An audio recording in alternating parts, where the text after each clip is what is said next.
नमस्कार मंडळी, आजच्या या सुंदर ब्लॉग मध्ये तुमचं सगळ्यांचं हार्दिक स्वागत आहे। तुम्हाला माहिती आहे आपला बाप्पा येतोय, गणपती बाप्पा जवळ आलेत, म्हणजे साधारणतः जेमतेम महिना उरला असेल। तर आज तारीख आहे 8 ऑगस्ट आणि जेमतेम महिना राहिलेला आहे गणपती बाप्पा आपल्या घरात विराजमान होण्यासाठी। आणि तुम्हाला माहिती आहे कोकणामध्ये खूप मोठ्या उत्साहाने गणपती उत्सव साजरा केला जातो। तर असंच एका मित्राचा गणपती कारखाना आहे, तर आम्ही आज तिथे भेट देण्यासाठी आलोय। म्हटलं तुम्हाला पण दाखवूया की गणपती येण्याआधी साधारण 1 महिना काय तयारी चालू असते आणि कारखान्यामध्ये कामाची काय लगबग सुरू असते। तर बघूया आज गणपती कारखाना। मित्रांनो, आपण ज्या कारखान्याला आज भेट देत आहोत त्या कारखान्याचं नाव सचिन आर्ट्स असं आहे आणि तिथं बघू शकता बरेच गणपती आहेत। आणि इथे जे कारखान्यात सगळे आपले कारागीर मंडळी आहेत तर त्यांना तुम्ही ओळखत असणारच आहात, ह्यांना कुठेतरी बघितल्यासारखं वाटतंय असं तुम्ही म्हणाल।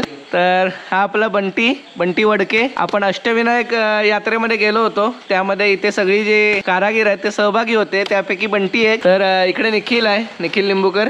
तिकडे त्याचे बाबा आहेत विना दादा, माया दादा। इकडे निखिलचे बाबा आहेत आणि माती मळायचं काम सुरू आहे त्यांचं। इकडे आपला सोन्या दादा, त्याचं सुद्धा इथे काम चालू आहे बघा। आणि आपल्या बऱ्याचशा ब्लॉग मध्ये असणारा आपला साई सुद्धा या कारखान्यामध्ये मदतीसाठी वारंवार येत असतो। इकडे आहे तो माया काका आणि पीओपी ची मूर्ती आहे ज्याचं काम चालू आहे फिनिशिंगचं। तर हे काम फार महत्त्वाचं असतं कारण याच्यानंतर गणपती कलर साठी जातो। पहिला त्याला व्हाईट कलर होतो आणि नंतर मग बाकीचं सगळं काम सुरू होतं त्यावरती। त्यामुळे हे फिनिशिंगचं जे काम आहे ते तितकंच महत्त्वाचं आहे।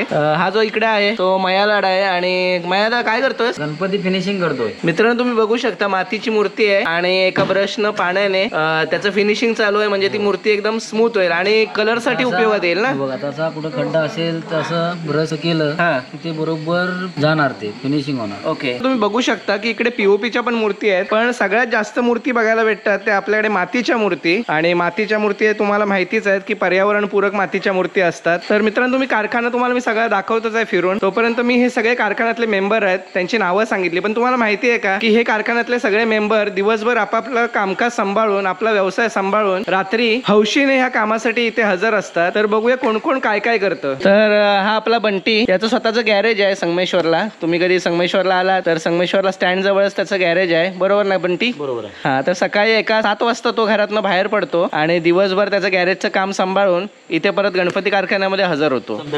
ते रात्री किती वाजेपर्यंत? 3-3:30। म्हणजे बघा मित्रांनो की एवढं दिवसभर काम करून एवढा स्टॅमिना जाऊन सुद्धा इथे कुठनंही स्फूर्ती येते आणि इथे काम हे चालू असतं रात्री 3-3:30 वाजेपर्यंत। तर इकडे आपला महादेव भिंगारडे, हा सुद्धा सकाळी 8ला बाहेर पडतो आणि त्याचं भांड्यांचं दुकान आहे, परत काजू फॅक्टरी पण आहे। आणि साधारण सगळं कामकाज आवरून तू इथे किती वाजता हजर होतोस? किती? 8 वाजेपर्यंत। म्हणजे तुझी पण फुल ड्युटी आहे म्हणा, सकाळी एकदा बाहेर पडतोस घरातनं। आणि तुझं दुकान कुणीकडे आहे? तामाण्यामध्ये। म्हणजे इथून जवळपास तू 12 किलोमीटर जातोस दररोजचं आणि 12 किलोमीटर येतोस, म्हणजे तुला 24 किलोमीटरचा तो प्रवास आहे। आणि प्लस एवढं काम करून म्हणजे काजू फॅक्टरी आणि भांड्यांचं दुकान सांभाळून तू या कारखान्यामध्ये तुझा वेळ देतोस, चांगली गोष्ट आहे। सुन्या, तू कुणीकडे काम करतोस? मी ॲटलर MIDC। ओके, म्हणजे जॉब करतोस? 7 ते 3:30 टायमिंग आहे, व्यतिरिक्त ओव्हर टाइम होतो तो 6 वाजता तिकडे यायला। म्हणजे दिवसभर तिकडेच जातो, म्हणजे जॉब करून तू पण इकडे येतोस आणि या कामामध्ये हातभार लावतोस। इकडे माया काका आहे, तर या माणसाचं काम खूप महत्वाचं आहे, ते म्हणजे उद्याचं जे भविष्य आहे, म्हणजे आपले सर्वांची जी लहान मुलं आहेत त्यांना शाळेत सोडण्याचं काम माया दादा करतो। तर जवळपास 5 शाळांची मुलं, बरोबर ना माया काका? बरोबर। 5 शाळांची मुलं माया काका सोडण्याचं काम करतो त्याच्या रिक्षेने। किती वर्ष झाली? 30 वर्ष झाली। 30 वर्ष झाली, म्हणजे 30 वर्ष हा व्यवसाय माया काका करतोय। आणि व्यवसाय पलीकडे पण त्यांचं मुलांशी फार चांगलं नातं आहे, कारण मी पण त्यामधला एक होतो। माझ्या लहानपणी पण माया काकाने मला शाळेत सोडलेलं आहे। मित्रांनो, तुम्हाला माहिती आहे साईचं पण एक व्यवसाय आहे, तो म्हणजे गॅरेजना स्पेअर पार्ट वगैरे तो पुरवतो, सप्लाय करतो। तर त्याचं पण शेड्यूल खूप टाईट असतं। कारखान्यामध्ये लागणारी जी प्रत्यक्ष अप्रत्यक्षरित्या जी मदत आहे, साई त्याच्या परीने जेवढं जमेल तेवढं करत असतो। तरी साई किती वाजता येतोस कारखान्यामध्ये? वेळ मिळतो 6-8 असतो, मग 3-4 वाजेपर्यंत। हा, म्हणजे रात्र बऱ्यापैकी रात्रभर तू असतोस। माझं याचं कारण म्हणजे सचिन हा आमचा खास गोष्ट आहे आणि आम्ही वर्गमित्र आहोत। महादेव हा संदीप वडके हे आम्ही सगळे वर्गमित्र आहेत. आम्ही सगळे एकत्र यावे, संध्याकाळी एकत्र जेवण व्हावं, एकत्र भेटतो आम्ही त्या निमित्ताने, म्हणून आम्ही सगळे एकत्र येतो. पण कारखान्यातलं एकंदरीत सगळं काम तुला कसं वाटतंय? एक नंबर आणि दरवर्षी ही अशीच मजा असते आमची. दरवर्षी खूप एन्जॉय करतो. कारखान्यामध्ये जवळपास 10 ते 12 लोक दररोज काम करतात, जे कारागीर असतात. त्यांची काळजी घेणं म्हणजे त्यांना चहा पाणी देणं, वेळोवेळी कसं आहे रात्रीचं काम चालतं त्यामुळे सारखा चहा लागणं, त्याच्यानंतर जेवण नाश्ता हे सर्व व्यवस्थापन आहे. हे इकडे माझा मित्र आहे राजू वनकुद्रे, तर तो खूप आवडीनं एवढी वर्ष बघतोय. आणि इकडे आपला विना दादा, तर हे सुद्धा तेवढाच अगदी म्हणजे सगळ्यांना काळजीनं, अगदी घरातलं वातावरण जसं असेल तर त्याप्रमाणे सगळ्यांना अगदी प्रेमाने जेवायला खाऊ घालतात. सगळं अगदी म्हणजे प्रेमाने बघतात. बरोबर ना विनादा? बरोबर. तर मित्रांनो, हा माया लाड आणि ह्याचं सुद्धा मोठं गॅरेज आहे. तर गॅरेजचं कामकाज सांभाळून तो इथे कारखान्यात रात्री येतो मदतीला. आणि काय करतोस माया तू? माझं एक नमनाची कला आहे, ती नमन पण करतो मी. म्हणजे तुझं नमन मंडळ आहे? होय, माझं एक नमन मंडळ आहे, सोमेश्वर सोलजाई नमन मंडळ. आता पावसातनं पण नमन चालू असतं? पावसातनं आता नमन नाही, आता पावसातून टिपरी नृत्य, लेडीज खेळ. मग ते गणपतीला वगैरे सादर आता होतात? गणपतीला साजर होता, प्रॅक्टिस चालू आहे. अरे वा, नक्कीच आम्हाला योग आला तर आम्ही तुझं नमन मंडळ किंवा हे जे तुझे ऍक्टिव्हिटीज करतोय ते बघायला नक्कीच येऊ. मित्रांनो बघा, कोकणची कला आहे हा मित्र आपली सगळ्यांसमोर आणतोय, सादर करतोय. तर खूप चांगलं वाटलं मला माया ऐकून. तर तुझं गॅरेज पण इथे जवळच आहे ना? गॅरेज माझं आहे, काय पाठीमागच आहे. तर या कारखान्याच्या पलीकडच्या बाजूला त्याचं गॅरेज आहे. तर कधी आलात तर नक्की भेट द्या. तुमच्या गाडीचं कधी काम करायचं असेल तर या सोलजाई ऑटो मित्राच्या गॅरेज. सोलजाई ऑटो गॅरेजला नक्की भेट द्या.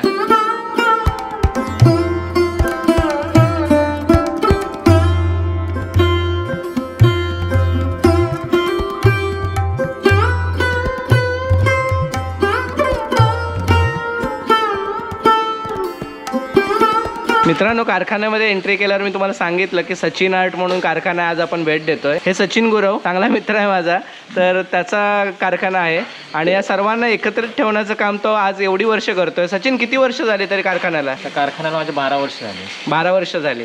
आणि आता तुझ्याकडे प्लास्टर ऑफ पॅरिसच्या मूर्ती किती असतात आणि मातीच्या मूर्ती किती असतात? 25% प्लास्टर ऑफ पॅरिस, 75% माती असते. ओके, म्हणजे आता लोक बदलत आहेत. हो, हो. पीओपीच्या मूर्तीवरनं परत आता मातीच्या मूर्तीकडे. खूप काही वर्षापूर्वी एक 4 वर्षापर्यंत असा एवढा फरक पडला आहे की मातीच्या गणपतीला खूप मागणी आहे आता. बरोबर. त्यामुळे जास्तीत जास्त आम्ही मातीचं काम जास्ती करतो. बरोबर. आता एका वेळेला अशी वेळ होती की प्लास्टर ऑफ पॅरिसचे जे मूर्त्या आहेत ते लोक आवर्जून मागायचे का? आता खर्च कमी, वजनाला हलकी. तर आता लोक असं पर्यावरणासाठी पूरक म्हणून ही मूर्ती मातीची घेऊन जात आहेत का? पर्यावरणपूरक म्हणून प्रथम काही लोक त्यांना मोठी मूर्ती असायची म्हणून ती मोठी न्यायची, पण काळांतराने मातीचं महत्त्व कळल्यानंतर खूप परिवर्तन होऊन लोक मातीकडेच आली परत. ओके. तरी मातीची मूर्ती करताना तुला काय अडचण येते? म्हणजे पीओपीची मूर्ती लवकर होते का मातीची मूर्ती लवकर होते? विशेष पीओपीची मूर्ती ही लवकर होते, पण तिला प्रोसिजर थोडी वेगळी असते आणि शक्यतो आम्ही पीओपीची मूर्ती स्वतः मॅन्युफॅक्चरिंग करत नाही. त्या सगळ्या आम्ही रेडीमेड आणतो आणि मातीची मूर्ती आम्ही स्वतः मॅन्युफॅक्चर करतो. तिचं सगळं तयार करतो पूर्ण. काही साच्यामध्ये असतात, काही हाती असतात, त्या स्वतः आम्ही तयार करतो. आता ह्या पीओपीच्या मूर्ती आहेत ज्या तू बाहेरनं आणतो म्हणतोस, तर ह्या आणल्यावर त्यांना फक्त डायरेक्ट कलर होतो की त्याच्यावर पण काहीतरी काम करायला लागतं? पीओपीची मूर्ती तसं पीओपी हा प्रकार खूप म्हणजे ॲक्च्युली पीओपी म्हणजे जिप्सम हा प्रकार आहे, त्यामध्ये तो खूप नाजूक आहे. म्हणजे आम्ही जेव्हा आणतो ट्रॅव्हलिंगमध्ये खूप काही मूर्ती डॅमेज होतात, तुटतात, मग त्यांना प्रोसिजर करून त्या जॉईंट केले जातात, त्याच्यानंतर त्या घासल्या जातात, त्यांना छोटे छोटे होल्स असतात ते भरले जातात आणि त्यानंतर ते कलरला घेतलं जातं. बरोबर. तरी एक मातीची मूर्ती तयार होण्यासाठी किती दिवस लागतात? एक मातीची मूर्ती ही किमान एका वेळेला 5 ते 6 वेळा हातामध्ये येते. बरोबर. म्हणजे काय काय त्याची प्रोसिजर असते? ॲक्च्युली काही साच्याच्या मूर्त्या आहेत ते साचा भरून काही 1-2 तास ठेवून त्यानंतर साच्यातली मूर्ती काढली जाते. त्यानंतर ती मूर्तीचे सांधे असतात त्यामध्ये सांधे भरले जातात. त्यानंतर तिचे सांधे भरून तिचे हात जे सेपरेट असतात, हात चेहरा जे जोडले जातात. त्यानंतर त्याला फिनिशिंग म्हणून पाण्याचा एक लेअर दिला जातो. पाण्याच्या ब्रशने पाणी दिलं जातं. त्याच्यानंतर एक दागिने जो मेन त्याच्यामधला पार्ट आहे ते दागिने असतात, ते दागिने कोरले जातात, मग मूर्ती फायनल होते. सचिन, आता गणपतीचा कारखान्याचा जो तू व्यवसाय करतोयस, मूर्ती घडवण्याचं एवढं चांगलं काम करतोयस, तर आता उरलेले महिने तू काय करतोयस? माझं म्हणजे मला माहिती आहे पण आपल्या व्ह्युअर्सना ते कळलं पाहिजे त्यासाठी विचारतो. ॲक्च्युली माझा वडिलोपार्जित धंदा आहे, स्प्रे पेंटिंग वर्क माझा आहे. गाड्यांचा मी स्प्रे पेंटिंग वर्क करतो, 2 व्हीलरपासून 6 व्हीलरपर्यंत.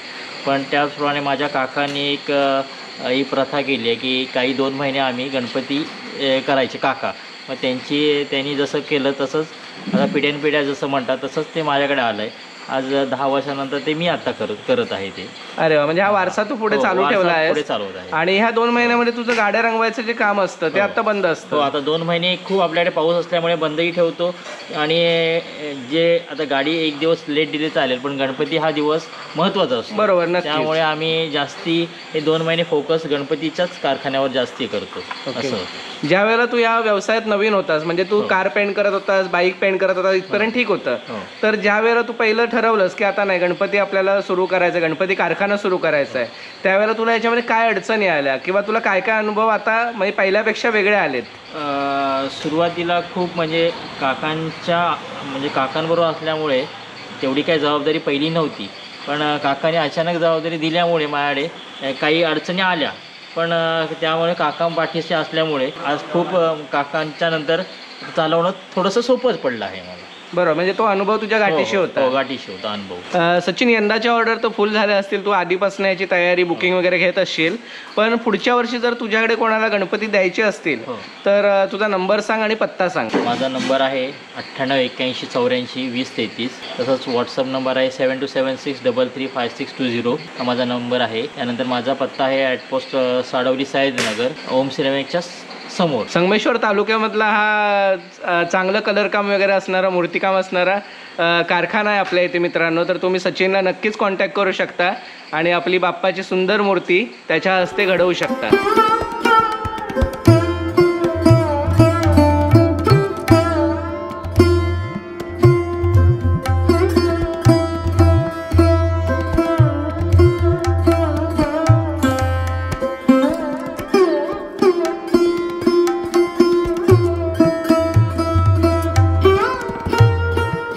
मित्रांनो, तुम्हाला सांगतो मी म्हणजे माझ्या आजोबांपासून बाबांपासून जो म्हणजे गणपती होता ना, तर तो मातीचा असायचा. नंतर कालांतराने काही वेळेला प्लॅस्टर ऑफ पॅरिसच्या मूर्ती आल्या आणि मी सुद्धा त्याच्याकडे वळलो होतो आणि प्लॅस्टर ऑफ पॅरिसची मूर्ती मी न्यायला सुरुवात केली.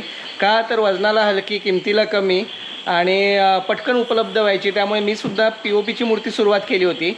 पण आता सध्या एकंदरीत आपण बाहेर बघतोय की पर्यावरण वाचवणं, पर्यावरणासाठी आपण पर्यावरणपूरक मूर्ती आणणं हे म्हणजे फार काळाची गरज आहे. तर त्यामुळे मी सुद्धा मूर्तीची साईज ह्या वेळेला मी लहान केली आहे आणि मातीचा गणपती केला आहे. माझी मूर्ती तुम्हाला मी दाखवतो, खूप छोटी मूर्ती आहे. आपली ही बाप्पाची मूर्ती आहे, साधारणतः 1.25 फुटाची मूर्ती असेल. तर ही मातीची मूर्ती आहे जी आपण आता सिलेक्ट केले. तर ही जी मूर्ती आहे ती सचिनची आहे, सचिनच्या घरात स्वतःच्या विराजमान होणार आहे. तर दगडूशेठ हलवाई अशा टाईपचा हा गणपती आहे आणि नक्कीच कलर वगैरे झाल्यावर ही खूप सुंदर दिसणार आहे मूर्ती. आत्ता सुद्धा खूप सुंदर काम झालं आहे त्या मूर्तीवरती. मित्रांनो, आपण या कारखान्याला आज जी भेट दिलेली आहे, तर गणपतीचं काम अजून अपुरं आहे, अजून रंगकाम व्हायचं आहे. तर आपल्याला परत या कारखान्यामध्ये काही दिवसानंतर यायचंच आहे. तर जे नवीन व्ह्यूअर्स आहेत, जे आपल्या चॅनलवरती नवीन व्ह्यूअर्स आहेत आणि ज्यांनी चॅनल सबस्क्राईब केलेलं नाही, त्यांनी खाली सबस्क्राईब बटनवर क्लिक करा. तर या पुढच्या व्हिडिओचं नोटिफिकेशन जर तुम्हाला यायला हवं असेल तर सबस्क्राईब बटनच्या खाली बेल आयकॉन आहे, तर त्याला क्लिक करा, म्हणजे तुम्हाला नोटिफिकेशन येऊन जाईल. तर व्हिडिओ लाईक करा मित्रांनो, तुम्हाला आवडला तर नक्की शेअर करायला विसरू नका आणि एक छोटीशी कमेंट नक्की टाका. तर पुन्हा एकदा एका नवीन ब्लॉगमध्ये भेटू. तोपर्यंत बाय बाय.